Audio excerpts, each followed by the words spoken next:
uzamuzanira umukwe ryari yago kubanza dossier ngwiki kandi ugasanga ari nk'akana gatoya ureke n'umuntu ungana nkanjye cyangwa n'umuntu nduta ugasanga nk'umuteenager ufite nka 13 arimo kuvuga mama what the hell ngewe nkahagara nkavuga ngo ayo magambo sinzi n'ukuntu yaza mu bwonko bwanjye ndi kuvugisha umubyeyi wanjye cyangwa umuntu nduta urumva hano tugira ikinyabupfura ku buryo ni umuntu mukuru yinje tuvuze aha hantu huzuye ngenda haguruka mu intebe kubera ko ni umuntu mukuru muhaye iyo respect hariya imenye boss niyo wabona umucecuru wa 80 kuri train ukabona umucecuru nk'uwa 80 hari nk'abana nk'abarindwi bicaye habe n'umwe uri buhaguruke so twicaranye sinzi ntacyo namubwira ntacyo namusaba twakwicaranye nyine turebana kereka nimba ari icyo ashaka kumbwira we but that's nabihaye imana like nta kintu I don't have any hatred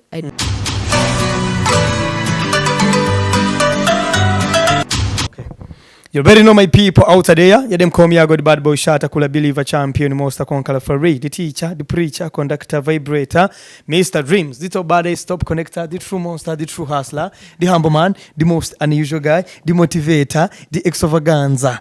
I live the life I love, and I love the life I live. The top shatter, number one, Zuba, Umutesi. Number one, top bodies.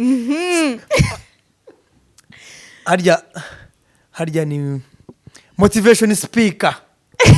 Mba motivation nana. Ukuntu wivuze ni wamaye motivation. Yago ndeme. Nene sinzi umuntu aje uri nabonye kuri Twitter avuga ngo ikintu kirimo kunshimisha ngo nukuntu ngo muri no minsi abantu bose babe ba motivation speaker ngo birirwa urebye nyine tugomba gutanga motivation ngo subyuka hari yellow pepper ubyuka hari kubera ibibazo ngo biri kwisi ngo abantu bose ngo urabyuka ugasa umuntu yandikishijwe ngo mwizere Imana ngo kandi n'ubundi tugomba kongera ibyiza mu mwisi yacu kwa kurabona ko nibyisho byuka amakuru ngutanga ka motivation aho bishobotse yego turimo na Zuba Mutesi rero kuri YAGO TV show kano kanya hanyuma ndagira ngo atangira twibwira ariko numwe mu bakobwa bamaze imyaka 3 n'andi mezi gutyo muri leta z'umwe za Amerika hari ubuzima yarabayemo uyu munsi hari ibyo ashaka kudusangiza nkuko mujya mubibona ku mbuga nkoranyambaga ze abamukurikirana akurikiranwa n'ibihumbi 9 n'imisago gutyo ajya anyuzaho utuntu tumwe na tumwe muraza kubyiyumvira reka atangira twibwira. Introduce yourself to your people. Okay. Kandi byose bimareyo. Byose bimareyo wivuge amazina yawe wavukiye wakuriye he wagiye muri Amerika ryari umaze igihe kingana iki ukunda iki uri singo cyangwa uri married. Yego. Aje gusha none. Hello. Okay. Banyarwanda kazi ndabashuje n'abandi bose aho muri mwese turabapepe. Nitwa Zuba Mutesi ndi umunyarwanda kazi.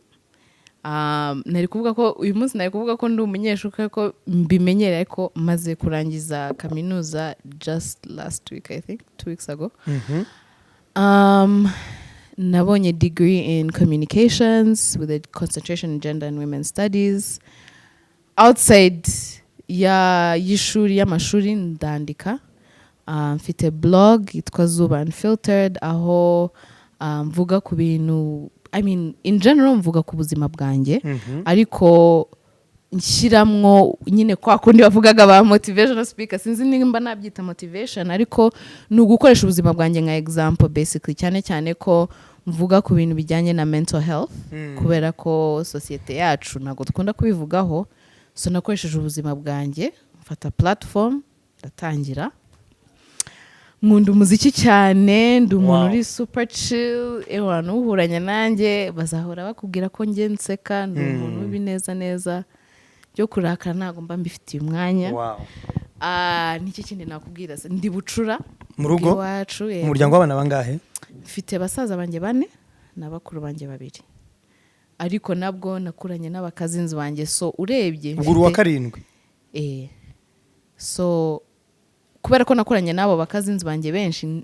ngiye kubara noneho ba brothers mbajije nko kugera ahantu kure so so ndi bucura niki kintu se nakubwira wavukiye he navukiye Kampala ariko ni kubera ko umuryango wa mama wanjye wahungiye Uganda kera muri za 1960s ariko nyine bikomeje no muri 94 of course ibintu byari bigikomeye so bari Uganda ariko amaze kumbyara twaratashye so ever since then ubwo wavutse ryari mwaka yago 99 kanishyira hanze nakundi ndi oya cyane wavutse 99 man yego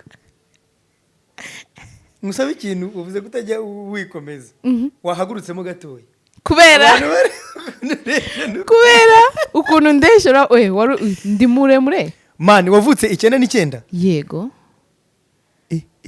uziko numvaga waravutse nko muri 90 wenda na 3 na 4 se yego gitare uwo nkurikira yavutse 1990 so ngewe nyine umwaka nyine turangiza the 90s uba nawe wijuye nza muri mix gose kuki wamaze igihe utaraza we urumva niba uwo ukurikira yaravutse muri 90 gose yagoye icyo kibazo ko kurumva ari njye wakibazo ahitajeho 99 urumva imyaka ingahe basi mwe namba ya mami hafi imyaka 9 me basi mwe namba ya mami umubaze ubanza mama yari yaracuze ukaza utunguranye njyewe wasanga nyine yashakaga undi mukobwa urumva abahungu bose se nawe urabyumva balance mugarutse i Kigali rero ubuzima wabayemo bwari ubuzima bumeze gute umuryango wakuremo uri umuryango umeze tori umuryango w'abakristo umuryango w'abayisilamu umuryango w'abantu bemera ryangombe turavanze nakuze mu muryango munini ku mpande zombi ku mpande ya papa na mama ariko nakuranye na mama wanjye kora ko papa na mama baratanye ariko nakuranye n'umuryango wa mama na basaza banjye na bakuru banjye kandi nakubwiye ko n'abakazinzi banjye twese twarabanaga so nakuze ndi bucura nyine bwo mu rugo bw'umuryango so abantu bose bambebeza bamfata neza urumva so nakuze rwose mfite urukundo rwinshi umuryango wanjye uravanze dufite abisilamu dufite abagatulika ariko icyangombwa ni uko tuba dufite urukundo ibyo bindi ukuje uko ushatse turakwakira n'ubundi muri bibiliya haranditse ngo ibintu byose bizashiraho ku isi ariko rukunde gumeho kabisa no manyori nyankore ndacyumva nogamba Ruganda nacyo ndacyumva you can speak Ruganda I can try ntago ari fluent ariko I can get by ntago wangurisha wabereyo banga nene oba nedabambi only there mama yarambyaye turataha nta nubwo twamaze imyaka 2-3 no so igihe twasubiraga ubwenge uri mu Rwanda yego nakuriye mu Rwanda nibwo navuga ko that's why I would say I was born and bred here nubwo I wasn't physically born here ariko twaje nyiri uruhinja so my childhood cyose nakuriye mu Rwanda mu Rwanda hagana agace Kicukiro Kicukiro no duherereje abantu ba Kicukiro turabasuje cyane turabapepeye n'abantu bahakuriye n'abantu bahavukiye ariko bakaba batacyatuye uyu munsi wenda bibera nk'ibwota amasimbi hariya muri Canada US China France ariko waravukiye hari Kicukiro centre cyangwa se Kicukiro mu Kagarama ndabasuje cyane kandi big up on yourself turi kumwe na Zuba umukobwa wanyu kubeki bakwise Zuba by the way uri mwiza urakoze cyane sinzi niba ntacyo byishe cyangwa ntacyo bigutwenge when nge yo mbonye ikintu ndakivuga iyo nishimye ndabigaragaza iyo mbabaye nabwo ndabyerekana ndabyakiriye cyane nafashe face ya mami so ndaza kumubwira usa na mami cyane ndaza kumubwira ko ari mwiza none hanyuma ubuzima mwabayemo mugeze hano i Kigali bwari ubuzima bumeze bute umenya ubwenge mwakomeje kubaho mu buzima bumeze bute hari ahantu bavuze ko mama yatandukanye na papa icyo gihe ubuzima bwari bumeze bute noneho birumvikana ko ababyeyi babiri baratandukanye bareraga abana batangaga urukundo ku bana so I mean nabeshye nabayeho comfortable sinavuga ngo hari icyo nigeze mbura nk'umwana mama wanjye niwe sole provider twari dufite mu rugo. I mean to this day niwe wakoraga nyine, niwe watureberaga, kandi ukongeraho n'abandi bana. Ni wa mubyeyi nyine iyo umubwiye ngo ufite ikibazo arakubwira ngwino. So twahoraga dufite abana benshi mu rugo, so nanjye numvaga mfite nka basaza banjye ewana nk'igitero. Ariko nyine usibye ibyo gutana kw'ababyeyi banjye nabyo byangizeho ingaruka cyane ko iyo uri umwana hari ibintu byinshi like especially in adult relationships utaba wumva cyangwa ngo wumve igituma ikintu cyabaye na results na outcomes. So nk'umwana kubera ko I mean 1 minute arahari undi nagahari, nge numvaga ko ari ngiye kibazo. So aho niho navuga ko hari I mean it was more emotional issues kubera ko nyine nk'umwana I'm like okay papa wanjye ari hehe. I mean nagaruka kuvuga ko yapfuye cyangwa namuzi ndamuzi sibyo. So ibyo nibyo navuga ko byangizeho ingaruka cyane. Ariko mu muryango wanjye usanzwe mfite basaza banjye banetesha n'abakuru banjye bose. So kugira iyo support system outside of everything else that was going on with my dad byaramfashaga kubera ko numvaga nimbi relationship itakoze ndacyafite aba bantu bose bankunda, bari protective, bari supportive. So nageze aho ndabyakira, ndavuga you know what, icyo Imana yangeneye nicyo nakira sibyo. Hari icyo ishaka ngo nige cyangwa hari icyo ishaka ngo I either realize about myself or something like that. Ariko Imana iyo ikoze ikintu ntabwo questioninga, you just allow.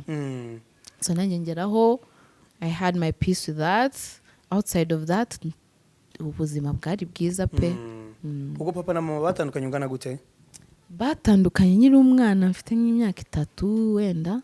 So nari nyiri baby mutoya. Yeah. Papa aracyariho? Ariho. Na mama ariho.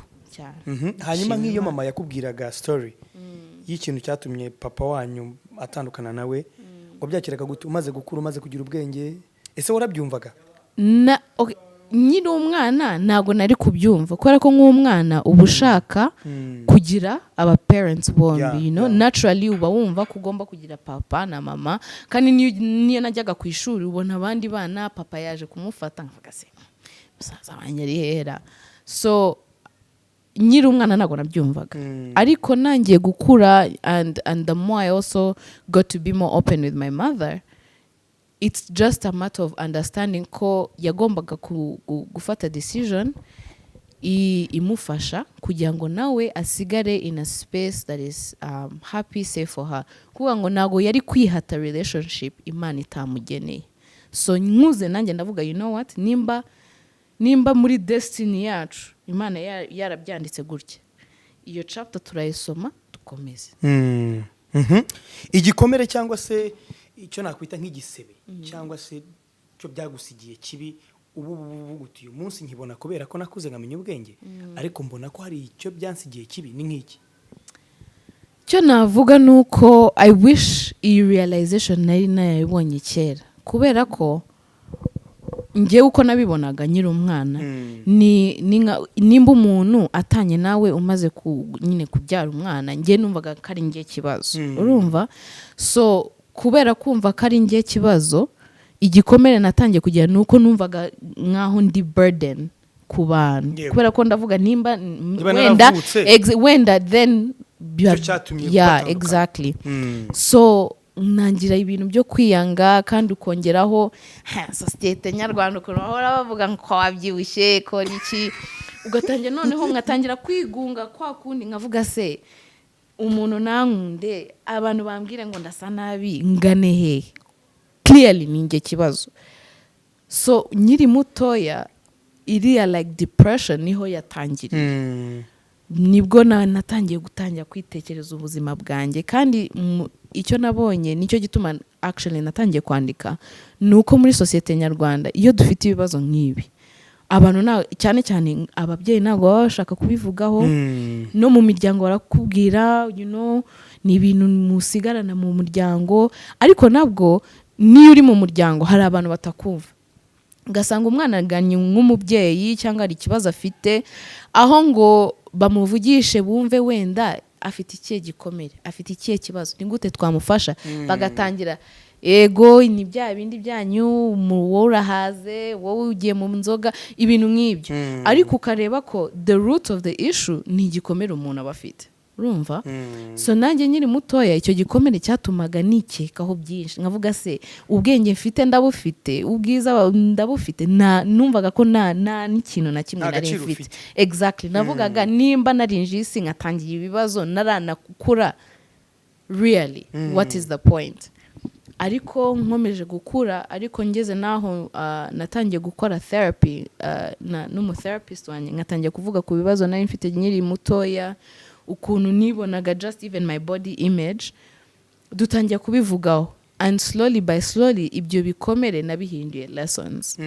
Izo lessons rero nizo nshyira mu nyandiko zanjye, zawe. Mbere yuko tugera ku nyandiko zawe ndetse no guhura n'umutherapist, waje kugera igihe uva mu Rwanda, wavuye mu Rwanda ryari, wari ujyanywe n'iki, ese societe yindi wari ugiyemo watsanze itandukaniye he niyo wari urimo? Navuye mu Rwanda muri 2018 kwa munani I believe. Nari ngiye muri Amerika kwiga, nari ngiye gukora kaminuza, kwiga kaminuza.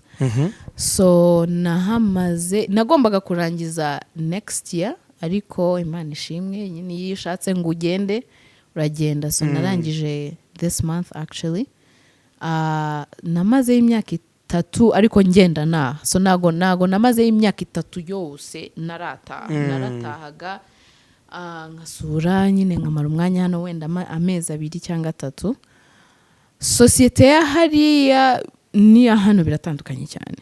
Urumva ibintu bya mental health hariya ni ibintu babavugaho, iyo umwana afite depression abivuga kandi babona afite resources. So niho nanatangiye gukora therapy kubera ko ku ishuri ryacu bari bafite resources cyangwa bakaguconnectinga n'umuntu wagufasha. So dutangira kuvugana n'abo bantu, ariko urebye no mu bibereho y'abantu ububona ko buri muntu wese icyambere na mbere buri muntu wese yipfaho. Naga ari bya bindi byacu, okay, nago navuga ko ari byiza cyangwa bibi, ariko mu bibi nabonye nuko hariya ikintu cyo kubana nago kibaye cyane, kubera ko umuntu abanza kwitekereza wenyine mbere yuko anatekereza mugenzi we. And not to say that that's how it always needs to be, ariko mu Rwanda dufite uwo muco wo kubana, dufite umuco wo like to watch out for each other, you know. So iriya societe rero kwibamo, umenyereye kubana n'abantu, umenyereye gusabana n'abantu, ukinjira ahantu aho buri muntu wese yinjira akicara agafunga, ntago nari mbimenyereye. Ngiye menyereye kubonana n'abantu, tugaseka tugasabana, wahorana n'umuntu mwene wanyu hariya ushobora no kuba wuzu umuntu nk'imyaka 10 yakubona akagupepera gutya akagenda, nta nicyo bitwaye. Ariko n'ukuntu batangira kumenyana n'abantu uba wumva ni nka business transaction, ntago uba wumva ko you're trying to build a relationship with someone cyangwa ni nk'inshuti. Ikintu cyose kiba kimeze nka business transaction. So njye navuze ibi bintu bya hano cyane, wongereyeho na klima yaho ntago nayikunze na gake, ndavuga urabizi kanshyira nko umutima byose, ubwonko nkore akazi, and I graduate early. So instead of spending there 4 years nahamaze 3. Ibyo ari byo byose hari benshi babibwira ko hari hameze neza kuruta hano. Tugereranyirize. Njyewe ku bwanjye ibaze nawe yago, nimba nagombaga kurangiza umwaka utaha, urumva kuvuga ngo nagombaga kugira stress nihaye y'uyu mwaka wo kurangiza. Nagaruko nari ndimo kuva ahantu heza, nari ndi kwiruka naha kubera ko hari ahantu nta kintu ngiye nabonaga cyiza kiriyo. Urumva abantu benshi batekereza Amerika batekereza paradizo, nkavuga uzi paradizo uvuga wowe uzi paradizo uri nko kuvuga paradizo ni mu Rwanda, paradizo ni mu rwatubyaye, kubera ko ego niyo ugeze ahantu heza ntago ujya wibagirwa kavukire, sibyo? Ariko hari ahantu icyambere ubukonje bwarahankubitiye ndavuga ibi bintu nta nibyo menyereye iwacu iyo hakonje nakayaga gake tugatuza hari uzi gusohoka wambaye nk'amakoti ane ugasohoka ukavuga se iyi classe koko ego degree ndayishaka ariko uyu muyaga nawe ukicara ugatekereza ukuntu amakoti ane amakoti nkambara kora ngashyiraho ipantaro hejuru ngashyiraho n'ifurari noneho covid ije nibwo noneho mu buzima nibwo nashimiye Imana mask kubera ko mask yatumaga face isigara iri warm ariko ubundi wagendaga ukagera ahantu amaso yawe yatukuye kubera ko iyo umuyaga wabaye mwinshi uba ugira amarira so uba winjira nkaho uvuye kurira ukonje wakwicara ugatangira noneho ukavanamwo amakoti wasohoka ukongera biriya bintu nge nago narimba imenyereye ntabwo ngiye nkunda ubukonje navugaga wapi kandi umwaka wa mbere ntigeze guhamagara mami ndavuga ibi bintu birananiye ndashaka gutaha wapi ariko usibye ibyo n'ukuntu abantu babana ngewe iyo mbanye n'umuntu mba numva turi inshuti right kandi cyane cyane ko tuba tubana in the same building turabonana buri munsi mba numva ko ugize ikibazo naza nkagufasha ngewe ngize ikibazo nanjye ukamfasha kandi no kubana tugize nko kuri birthday yawe turasohotse uzi ko hariya dusohotse kuri bakakubwira yago nkaguhamagara nkaguha gahunda nkaguha linya nkakubwira yago birthday yawe tugiye kuhatwika ngwino tugende ariko warangiza kurya nkaguha facture yawe buri muntu akiyishyurira fo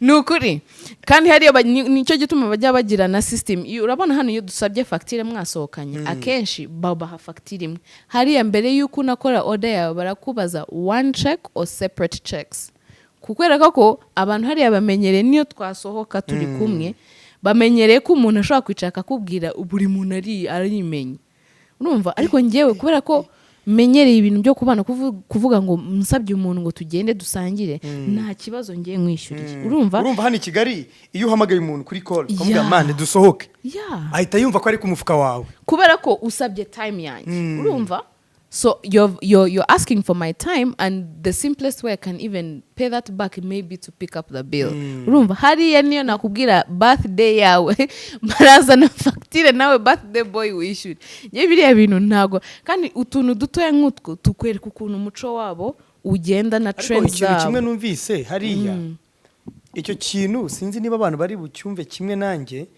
capitalism iri hejuru cyane capitalism iri hejuru mbere yuko umuntu anatekereza emotion relationship atekereza ikofi akahita kubwira okay iki kintu tugikore gikosting iki niki nyohereza amafaranga nicyo gituma banafite like some of the I would say the swiftest ways of moving cash urumva bafite ama app nk'ama cash app amaki kurya umuntu ashobora kukoreza amafaranga ku kanya ni nko kuvuga yago ambwiye ngo tugende muri alimentation ikofi yanjye nayo mfite nyishurira amazi agahita asora telefone akayakohereza ako kanya wowe ukishyura kubera ko bamenyereye buri muntu wese arimenya urumva menya izawe menya izanjye ubwo bimwe mu bintu byagutonze ukigera hariya harimo imbeho cya kabiri uko kwimenya nyine kwipfaho buri muntu cyane ku buryo mutanabana neza ukabona ubushuti ni nka business avuga se ibi bintu ni ibiki ngewe iyo mbanye n'umuntu iyo mvuze ngo turi inshuti I will support you I will encourage you ubajije nk'inshuti zanjye zo hafi ndi wa muntu ushobora no kubona ifoto yawe ewana nkakubwira uwa mbere nkaguhypinga hariyaho buri muntu amaze kwitekereza akavuga se ngewe ndasa neza nambaye neza okay ndasa neza ipica yanjye yasohotse neza mbere yuko wana kugeraho arababanje yitekereje buri kintu cyose A to Z mbere yuko anagutekereza kandi let's say in that instance muri group environment niyo muri group environment your individualism it's so strong like it's such an individualistic culture ugeraho cyane cyane nk'umuntu nkanjye ukurira muri collectivist culture ibintu nk'ibyo nge nabyo menyereye kubana menyereye kuba hafi y'abantu gusabana ibintu nk'ibyo ntago menye ibintu ni nka business tuvuze ngo turasohokanye buri muntu sohora ikofi yawe wishyure bill uje mu modoka yawe sohora nuzi ikofi yawe wishyure tax ibyo bintu ngiye ntago mbimenyereye ngiye nkunda kubana n'abantu tukabana neza nk'inshuti nyine mwumva ko ari ubushuti atari business yeah sinza icyo kintu ariko niba abantu bacyumvise neza mucyumve neza kino kintu nuvuga ngo muri leta zimwe za Amerika ubushuti bumeze nka business nukuri man kandi uraseka kandi ni nkuko hano urareba just an example urabona ukuntu mu Rwanda ushobora guhurana n'umuntu let's say uri kumwe n'umubyeyi uyu muntu twarakuranye aha wow cyangwa uyu muntu twarakoranye mukagira iyo raporo nyine hagati yanyu hariya niyo waba unavukana n'umuntu ashobora kukuvugisha cyangwa akanakuvuga nk'aho uri umuntu nyine bahuranye hariya hanze tu kandi ni ikintu cya respect gihita kizamo mu buzima bwanjye sindabona abantu batubaha ababyeyi babo kandi nihagira ikintu kibatubona ubabona umuntu agasomera mama we ngiye nkicara nka avuga se mana yanjye ari nk'umwana urimo kubwira nyina kandi ugasanga ari nk'akana gatoya ureke n'umuntu ungana nkanjye cyangwa n'umuntu nduta ugasanga nk'umutineje ufite nka 13 nko kuvuga mama what the hell ngewe nkahagarara nkavuga ngo ayo magambo sinzi n'ukuntu yaza mu bwonko bwanjye ndi kuvugisha umubyeyi wanjye cyangwa umuntu nduta urumva hano tugira ikinyabupfura ku buryo ni umuntu mukuru yinje tuvuze aha hantu huzuye ngenda haguruka mu intebe kubera ko ni umuntu mukuru muhaye iyo respect hariya imenye boss niyo wabona umukecuru wa 80 kuri train ukabona umukecuru nk'uwa 80 hari nk'abana nka 7 bicaye habe n'umwe uri buhaguruke kubera ko bitekereza mbere yuko batekereza undi muntu kuvuga ngo uwo mukecuru ari buhagarare kandi nabo barabimenyereye kubera ko bazi ko hari urubyiruko rwahariya ntabwo navuga bose kubera ko nyine kuvuga abantu muri rusange ntabwo bavuga muri hari urubyiruko rwahariya ukuntu bajya bavuga ukumva ukuntu avugisha umuntu mukuru cyangwa umubyeyi ukumva umutima ukuvuyemo ugatekereza se n'uwagukubita urushyi ntabwo rwaba ruhagije urumva kandi ntabwo ndi umuntu who advocates for violence but nk'umubyeyi wawe ugafata umunwa wawe ukamuvugisha uko ushatse ibyo bintu ngiye narabitinya ikinyabupfura hariya kiri hasi kabisa kandi nabwo narabibonaga n'ukuntu aba professors banjye bamugishaga baravugaga ngo wowe mu bantu binjira ukanasuhuza kuvuga ngo niyo waba ukoropa waba ukubura ndagusuhuza waba perezida w'ishuri ndagusuhuza buri muntu wese icyo kinyabupfura like I give you that common courtesy kandi nabwo it's just simple kindness abantu bibagirwa ko kindness it's free na faranga uri buluzinge na kintu biri gutware to say a simple hello to say a simple thank you hariya baba bumva nyine nkuko nabikubwiye ni business nimba unkoreye ikintu tuvuge ngo tugiye kurya muri like cafeteria zo ku ishuri hari abana batanashima umuntu yego ndabyumva ko ari mu kazi ariko nabwo umenye ko nawe ni umuntu usanzwe nkawe ni nkuko nawe umuntu yagusanga ku kazi nagushime kubera serivisi nziza yaguhaye ariko nawe uri umunyeshuri aba ni abantu bakuru bakuruta turi muri pandemic turi muri covid so umuntu yafashe riske aje kuguha serivisi agufashe neza the simplest thing you can do is say thank you ariko nicyo ni ikibazo hello ni ikibazo hari abantu binjira niyo wakwinjira no mu rugo iwabo nibasuhuza umubyeyi ngenda babwira nge nimuza gusura iwanjye mukabona mama wanjye muramusuhuza that's her house you put respect on her name but you also put respect on everybody in the room because nago respect is earned yes ariko hari ikintu kitwa common courtesy gusuhuza umuntu ntacyo bigutwaye kumushimira ntacyo bigutwaye ariko hari ababa bumva ko gushima umuntu agomba kuba yankoreye ikintu kiri out of the ordinary kiri out of the way you know what I mean katekereza se mu buzima busanzwe ushimye umuntu hari icyo wabiki exactly nuvuga ngo ubwo misegira amatsiko yo kumenya none ubikora ngo afatwa gute muri society usubihuza abo bantu ugerageza kugucilinga ugerageza kwerekana ikinyabupfura respect afatwa gute baba bamubona bakavuga uyu nyine afite swing nyinshi, afite ibyishimo, wasanga afite na kashi, nta bibazo mu buzima bwafite, nta bibazo ufite, nyine urashima buri muntu wese, life is good. Nuko bamufata baba bumva nimba urahawi. Kandi hari n'abantu bambazaga nk'abanyeshuri twigana like my friends, akavuga se wowe kuhora useka ukavugana n'abantu kandi to this day hari abantu bajya bambaza, do you ever get angry? I'm like yes, absolutely. Ariko nabwo iyo anga nkatekereza se nindakara, what is the solution? Niki nsohora muri iyo sequence? Ntacyo, sibyo? Kandi nabwo people forget that niyo waba ufite ubwenge busa ewan, sinzi n'umuntu nakugera. Albert Einstein, who you know matters, how you treat people matters. Ushobora kugira ubwenge ariko utazi kuvugisha abantu, utazi kubana n'abantu, bigapfa ubusa. Ubwo bwenge nta muntu uzabumenya utari cyangwa you connect and network with people. Sure. Sasa hariya abana bahariya cyane abantu twiganaga nabo, they're like, how do you do this? I'm like, it's simple. You walk into a room, ugasuhuza umuntu, ukamubaza umeze ute, most chances bashobora no kwibuka izina ryawe, ukazahurana nawe wenda akaguha akazi cyangwa akaguha opportunity, cyangwa you never know, you really never know, cyangwa ukajya no mu gihugu azi akaguha connects. Yego. Ariko iyo wicaye ukigunga ukitekereza, you miss out on all of these things. Kandi no mu rubyiruko, like a lot of my peers, ikintu cya networking ntabwo tujya tukitekerezaho ngo tugifate as high as it is. Kandi societe nyafrika ziratandukanye n'inyamerika. Wenda muri America you can get by without that networking because when it's so individualistic, it's so capitalist that people you can get an opportunity regardless.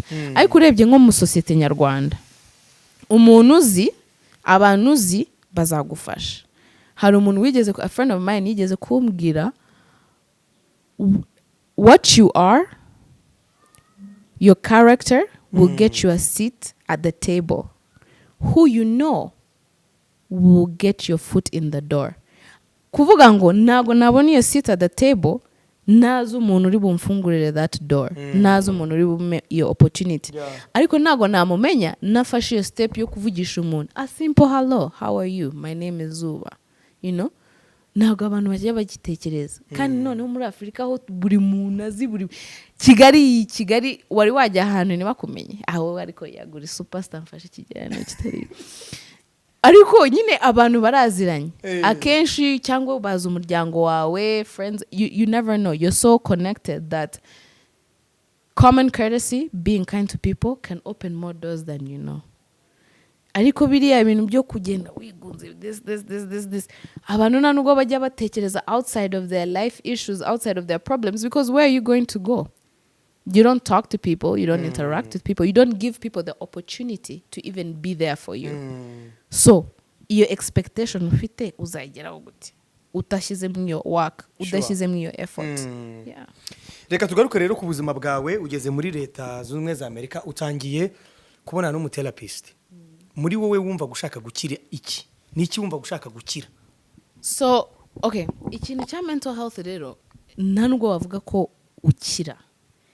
It's more or less learning how to heal and coping with it. Kubera ko nka depression ntagikira, like okay, navuga ngo nafata umuti ejo nkabyuka, no. Depression nakababaro nawe udashobora like kwicara ukabwira YAGO ndababara kubera iki kintu. Urumva just ukumva kababaro gateye ubwoba nawe ukumva no, it's impossible. So nangiye kubona therapist, the first thing I wanted to do was ningo kwiha relief, you know. Ninguko umuntu yakukuraho ikintu waba uteruye cyangwa burden. Exactly, like just lifting a burden off of you, and also giving myself the skills that I needed to heal. Kubera ko ikintu cya depression, therapist wanjye ntago azahora hari. Yes, nshobora kumuhamagara iyo mukeneye kandi tugira sessions, ariko on a day to day basis nyeneye kumenya ukuntu nakwifasha nanjye. Kuvuga ngo tuvuge ngo nk'ubu like after 2.5 years of doing therapy. Iyo ngeze ahantu nkumva ntago meze neza, mfata pause. Nkavuga se ni umuruho mfite, ni fatigue, ni stress. Nakumva ko ari fatigue na stress, nkareba ibintu maze iminsi ndimwo, ngavuga okay, maybe I need to take a break from one thing. Cyangwa I need to completely take a break kugira ngo nibigere kuri ya level aho like I'm down. Exactly. Uretse na exhausted, depression ikagera ahantu at a critical stage aho umuntu atanarimo gukora, atashobora, kubera ko abantu iyo batekereje depression cyane cyane muri societe nyarwanda nicyo kijya kindya cyane. Iyo abantu bavuze ngo mfite depression, mfite anxiety, mfite this, ibyo bintu ni iby'abazungu. Umunyarwanda nta bwonko agira na emotion agira. Umunyafrika nta emotion agira. None abanyamerika nibo bafite mental issues gusa, cyangwa nibo bafite mind. Kandi ugatekereza igihugu nka Rwanda, we went through such deep trauma with the 94 genocide against the Tutsi. To this day, iyo turi muri period ya kwibuka, you hear people screaming because that is trauma. So ukibaza abantu bafite iyi trauma, why don't we take mental health seriously? Kubera ko hari abantu hari ikintu cyitwa PTSD, ugasanga hari n'abasirikare babigira. They do that test for them iyo bagarutse bakareba ko umuntu akimeze neza bitamwafectinze ku buryo byamugiraho izindi ngaruka.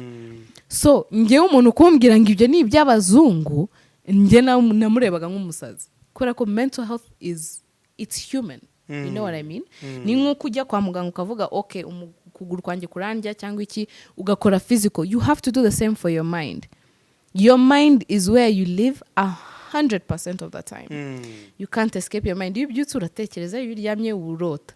Kuvuga ngo ubwonko bwawe, it's such a powerful thing. Ariko ntago tujya dufata umwanya ngo tu checking in even on ourselves. Umuntu araruha, umuntu agira trauma, umuntu agira ibintu byinshi bimubabaza. So ngewe ninjiye nshaka 1, relieve myself of the burden, 2, learn how to cope. You know? When I get to those moments, what can I do for myself? How can I help myself? You know? Kugira ngo nanjye menye ko I still have some form of control. Because one thing about depression, uba wumva ko you're losing control of your life. Urumva? Ariko iyo ufite izo skills ugatangira kuba aware of how your mind works and how you can work with your mind, you know how to train yourself. Ukamenya nimba ndi muri environment nari comfortable, remove myself. Nk'ubu iyo ndi ahantu nkumva umutima wanjye naburi, ntago nekereza kabiri, mfata utwanjye nkagenda. Ariko nabwo iyo hari challenges ndicara nabyo nkabitekereza. Cyaba ikintu wenda it brings back a memory, that's when wenda najya kwa therapist nkamubwira si iki kintu it's confusing me as to what this connection is or something like that. Aho niho nagenda kubera ko that is a source of information that can help me better understand the things that I am dealing with, you know? Umuntu byize, umuntu understanding ukuntu ubwonko bukora, your emotions, ibintu nk'ibyo, niwe wamfasha kuruta nicaye nkicano ako kababaro, swat ngatangira ibintu by'ibiyobyabwenge cyangwa inzoga cyangwa iki. Kubera ko realistically iyo umuntu atangiye kunywa cyangwa gufata ibiyobyabwenge, ntagaruka ari ibintu bishimishije, it's fun, uba ushaka kwibagirwa ikintu. Uba ushaka either to calm your anxiety, uburakari, akababaro, ntagaruka umuntu aba abyinjoying. Urumva? Abantu benshi iyo babajije when they are addicted to certain drugs or whatever it may be, they tell it's because of some issue that they have had in their life. Ntagaruka nanywe inzoga numva ko biryoshye ndakomereza ndafatira. No. Ugira akababaro, ugira uburakari, and you need to deal with those things. If you don't deal with it, bikiyongera, and at some point you'll explode. Reka unyemerere ngaruke kuri tatouage nakubonyeho, tubwire izo tatouage wazishyizeho kubera iki, wazishyizeho ryari, duhere kuri iyo ngiyo iri hano. Iyi ni iki? Iyi ni sketch nakoze, nkunda gushushanya also. So ni sketch nakoze, and on top handitseho breathe. Yes. So iragutya twereke kugira ngo kuri kamera bayifate neza. Iyo sketch se ni face y'umuntu iriho flower. So urabona inside ni flower, ni rose. Yes. So like the concept is to grow. For a rose to grow and flourish, it needs to breathe, it needs to have air, it needs to have all these different things. Kandi nanje njemba numva ko it's life is a constant journey of learning. So nanje I'm growing. I'm constantly blooming. And you need to breathe. Exactly. So amagambo yanditseho hirya ku ruhande handitseho warrior, and then urebye I nagari I nyayo ni semicolon. Sasa utu tudomo ni international symbol of depression. So survivors, people who are still going through it. So I chose that because I am a warrior. Depression nagari kintu kira, you live with it, but you learn how to grow from it. So nayo it has a meaning. Hanyuma iyindi iri hano mfiteho Africa. Wow, ifiteho akantu ifite crown because abantu benshi yo batekereje cyane kuba hanze, it made me more grateful to be from not only Rwanda but a child of the African continent. Kubera ko our history has constantly been interrupted by the white man.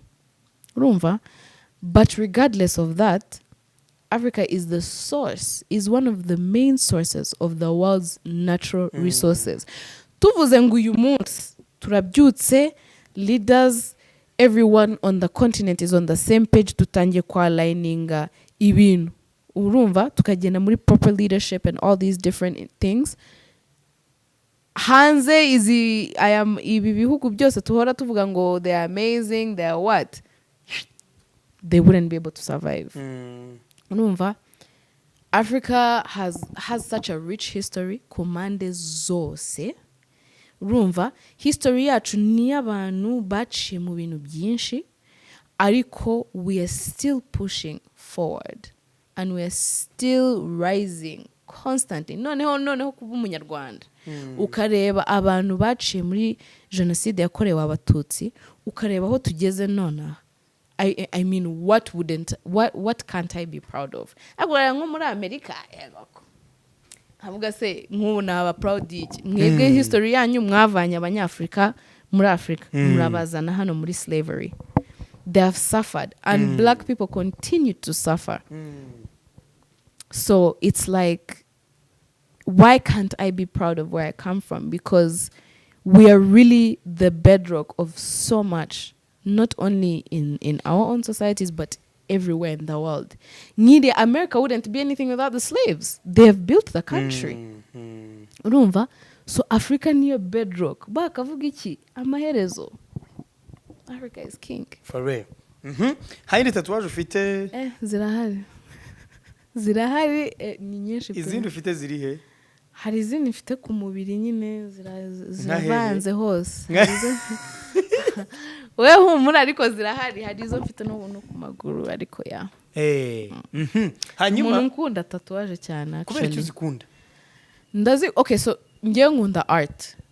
Umuziki, drawing, I express myself through art. Niyo akenshi mvuga where my spoken word may fail me, my written word won't. So I feel like art speaks for itself. Nago ngomba kukubwira icyo ushatse gutekereza, nk'ubu tatu ushaka kuyireba ukavuga ngo wow, utekereje Africa ugatekereza gutekereza icyo ushaka.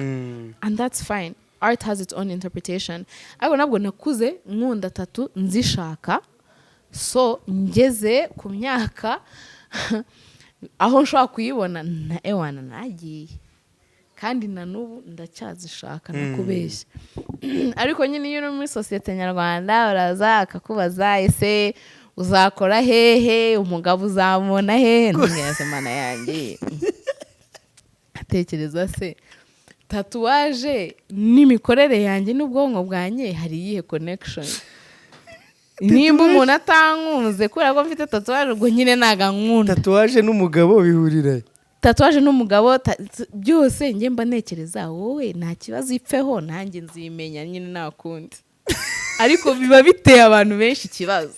Bitera abantu benshi ikibazo kandi igihe bishimisha kubera ko njye mbona urakari usa warakara ukanonkanya ejo izabyuka nzabyuka ikiriho and the day after that and the day after that, if anything they will multiply. So hanyuma uyu munsi bimwe mu byo watangiye kwandika ndetse n'ibyo uvuga unacishe ku mbuga nkoranyambaga zawe ubona hari abo bigenda bifasha? Yes, actually kugeza uyu munsi sinjya mbyakira ukuntu abantu reacting to my work.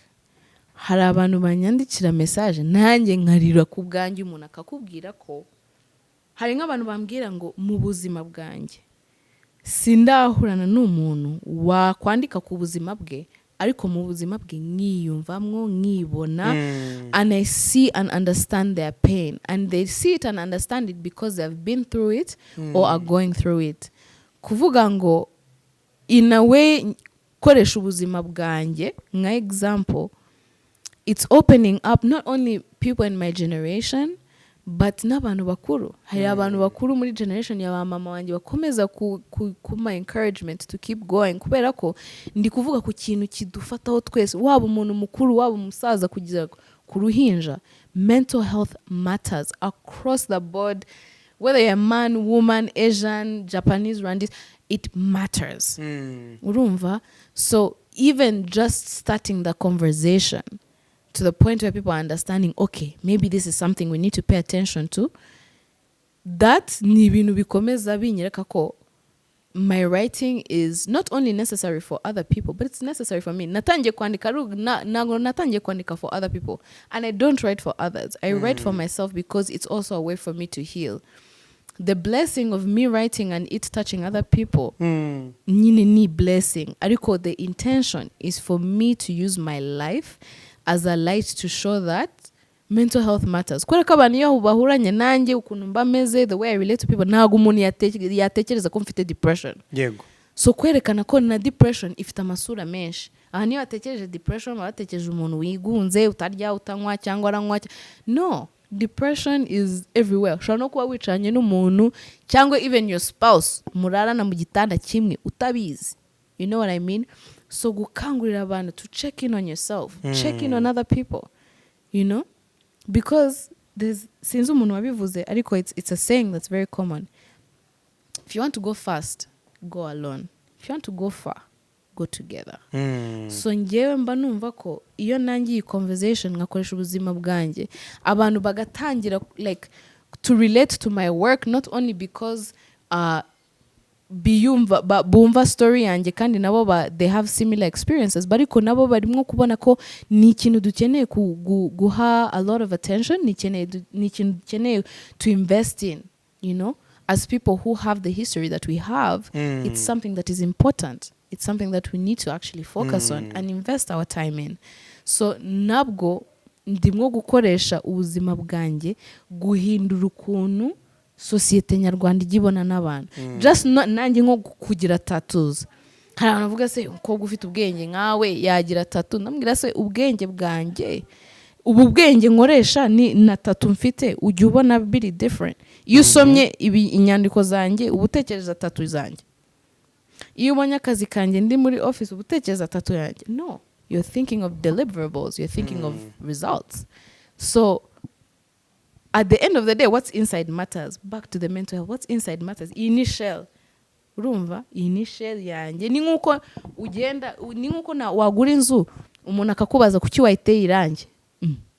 Nuko mbishaka. That's how I want to decorate the shell of my house. Nanjye shell yanjye nko kuyidecorating uko nshatse. Iyi ngiyi ni part 1 ya life story ya Zuba Mutesi. Ese ubundi nta rindi zino ufite ni Zuba Mutesi gusa? Vanessa. Zuba Vanessa Zuba Mutesi, ariko nkunda ko abantu banyita Zuba. Vanessa na never Vanessa uzi benshi, ariko nyine turabakunda bataza bakavuga ngo nanze oya. Vanessa turabakunda ariko nkunda amazina nyarwanda nyafrika. So narutwo kwita Zuba Mutesi. Usha Vanessa nari umuzungu ataza kunyita za Zumba za Kizomba. Tahindurira amazina yanjye. Okay. Iyi ngiyi ni part 1 ya life story yawe. Unyemerere tuzakore part 2 abantu nibayisaba ko turacyafite byinshi byo kukubaza, hanyuma nabifuza kugira ibyo bakubaza babyandike muri comment session, hanyuma tuzabikubaza twongeye guhura muri part 2. Ariko muri no part 1 unyemerere tugire iminota nk'ibiri y'agace nakwita utuntu n'utundi. ngira ikibazo kindi nkwibariza gutandukana kwa papa na mama kwawe urumva amahirwe wari ufite nuko wari ubayeho ubuzima bwiza bw'abantu bagukunda utekereza ko noneho iyo gutandukana kwa papa na mama biza kuba mwaratandukanye nta n'urukundo rundi ruhari nta n'ibiryo nta n'ubushobozi nta n'imibereho myiza mu rugo utekereza ko uyu munsi uba umeze ute nakubeshye yago simpamya ko naba ndiho nabikubeshye kubera ko nanjye nagize ahantu ngira suicidal thoughts so nyina ko iyo depression naho yageze to that point so nakubeshye I really don't think I would be here amahirwe nageze blessing nagize nuko nakuze mu muryango cyambere ushoboye kunsupportinga in everyday life material whatever ariko nabwo I still had that love I still had a parent's love and it's a blessing that I thank God for every day now nafite either support system kandi ukongera noneho ibyo bibazo byo gutekereza ese ndarya ese ndajya ku ishuri I don't think at that point nari mfite emotional intelligence or capability to think past that ko nzi uko bimeze kugera ahantu kumva you know what it's better off to be dead than alive so muri iyo situation nakubeshye ngewe muko mbitekereza I don't think I would be here yeah hanyuma uyu munsi uramutse ugize amahirwe yo kwicarana na papa wawe ni iki wamubwira ni iki wamusaba nta kintu namubwira na nicyo namusaba ngewe yo nkoranya amahoro hari icyo wamunenga oh yeah I mean when I say I give the situation peace nuko icyambere na mbere nabisengeye imyaka myinshi kwicara muri therapy narize amarira menshi kandi nyiri na muto ariko iyo ugeze ahantu and you give yourself peace and you understand that forgiving someone is not about them it's about you nukwiha amahoro kumenya ko number one it's not my fault icya kabiri ikimana yangeneye cyo ndi bukore so twicaranye sinzi ntacyo namubwira ntacyo namusaba twakwicaranye nyine turebana kereka nimba ari icyo ashaka kumbwira we but that's nyine nabihaye imana like nta kintu I don't have any hatred I don't have any anger none of that because really and truly nabo they parent to the best of their abilities kandi nabwo uko mvuga mental health nawe he might have a different kind of trauma that I don't know and I'm not saying this kubera ko muhaye excuse and I'm not excusing his behavior or anything ariko nawe nk'umuntu nawe wasanga afite trauma ataricara akadealinga nayo you know there's many people who live life like that so ngewe kwiha amahoro nta kintu there's nothing I can add to the situation nyine nabisizaho nkuko karaba intoki ukahanagura nihe message wamugenera kano kanya niba kino kiganiro ari buze kukireba amahoro y'Imana bane nawe teka ryose nihe message waha mama wawe aho wana kandi today is actually her birthday mama wanje mommy I know you're going to watch this but I want to say thank you so very much for being the best mother I could ever ask for. When I count my blessings, I count you twice. You are my rock. You are the wind beneath my wings. You are my first best friend, one of my only best friends. I love you endlessly to the moon and back, even to the undiscovered worlds. I love you so, so much, and I am so blessed to be called your daughter. Uzamuzanira umukwe ryari? Yeah? Yago kubanza dossier. Ngwiki? Twabanje degree na nyishikije this month. Yago. Hano kwezi ndamara ngo. Kandi mu muco ngomba gukurikira abaje mbere yanjye nyine bakuru banje nabasaza banje rwose and they can take their time. I'm not in a rush. Okay. Hanyuma umuntu witwa The Keza ni nk'iki yagufashije urebye ibiganiro twakoranye nawe niba warigeze ubireba? The Keza actually namenye The Keza just through social media ndeba ama video ye nkabona ukuntu avuga ukuri abantu bakabifata biri entertaining ariko they remember it, you know what I mean. So ukuntu yavugaga ari free nabyo byamaye that courage nanjye kuyuzinga platform fit.